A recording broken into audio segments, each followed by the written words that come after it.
Hey friends, hope you're ready for a little more science from Arizona Science Center. Matter of fact, we're live at the Science Center today. Can you hear how excited everybody is about the science? I even heard some fart noises out there from the giant slide. It's all right. We're excited too because we've got some great science right here for you today. Now, we are talking about states of matter, probably in a way you've never talked about it before. I've got some crayons here. Well, and before I even get there, when we talk about states of matter, what are we talking about? So something that's solid like ice, when we add heat, what happens to it?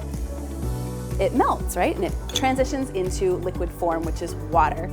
So we're gonna do that today because you might be surprised to know that wax crayons do the same thing when you heat them up. They transition from a solid into a liquid when you add heat.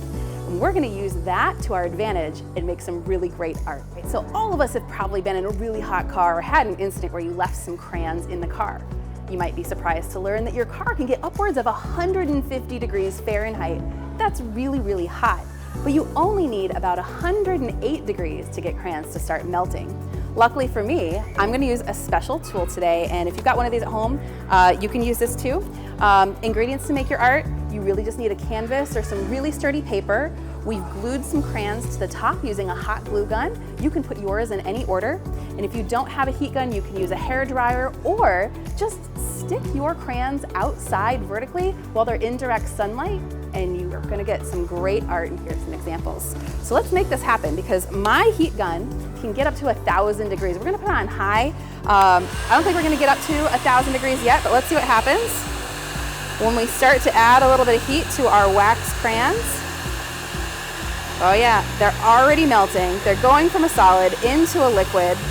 And since we have them at the top of the canvas, gravity is gonna make those drips pull all the way down in a beautiful rainbow pattern. Just like that. Now you can get creative and try different colors, try different directions. Heck, you could even try from the center and go outwards, whatever you want. This is your art and this is fun. If you want to get a little bit crazier with some other types of crayons, if you've got broken pieces at home, you can use that same principle with states of matter. Take your broken pieces, put them in an ice cube tray or a silicone tray, just like this, whichever color arrangement you want.